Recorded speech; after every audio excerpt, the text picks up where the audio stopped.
Welcome to Canada, a peaceful, mainly disarmed nation. But despite what you may think, Canada is a hotbed for one of the world's favorite combat sports, Airsoft.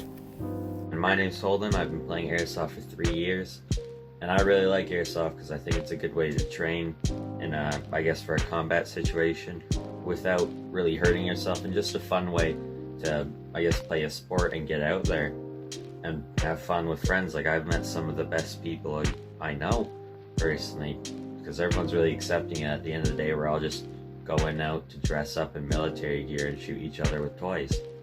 So yeah, I'd recommend. Airsoft was first introduced to the world in the 1970s. It was invented in Japan, where firearms are illegal for the general public to own.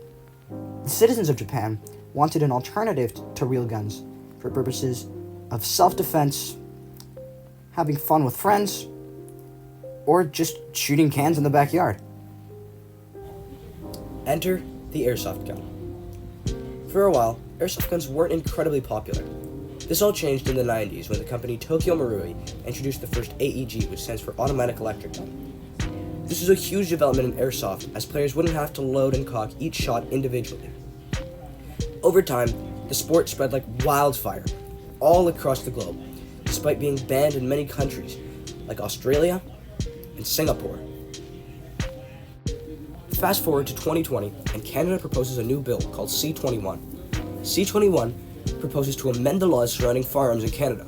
C-21 would ban all items resembling a firearm that discharge a projectile out of the barrel at a muzzle velocity of less than 500 feet per second. This encompasses airsoft guns. There's a small exemption for any replicas of antique firearms, which would be things like flintlock pistols and muskets. But airsoft guns generally resemble firearms designed after the turn of the 19th century, which would be things like modern pistols and assault rifles.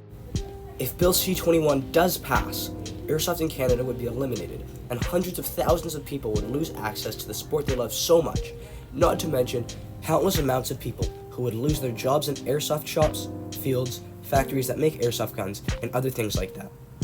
There is currently a Change.org petition to stop the bill, which was made by the airsoft community in Canada. Players have also been sending mail to their MPs, encouraging them not to support the bill, as it would ban their sport. The whole ordeal has sparked quite a lot of debate around Canadian laws and freedoms.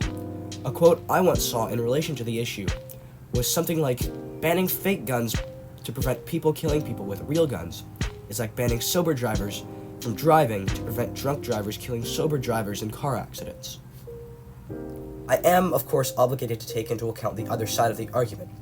For example, if a police officer were to see a kid running around with an airsoft gun, they might think it was a real gun and discharge their firearm, which could end up in that kid losing their life.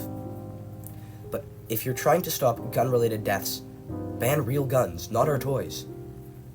The airsoft community itself is really amazing. I've made tons of friends playing. I've been able to work on skills like teamwork and communication. And if the sport was banned, I would lose a huge part of my life. So would many others.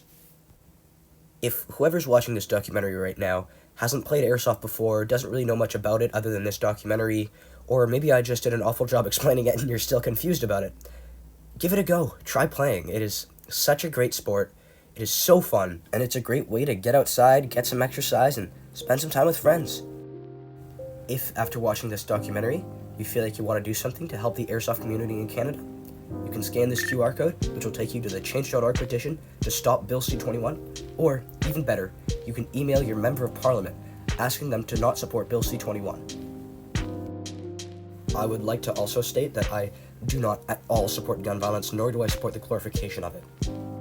I don't want people to get the wrong idea from this documentary and think that I am some sort of gun-toting radicalist. I am not.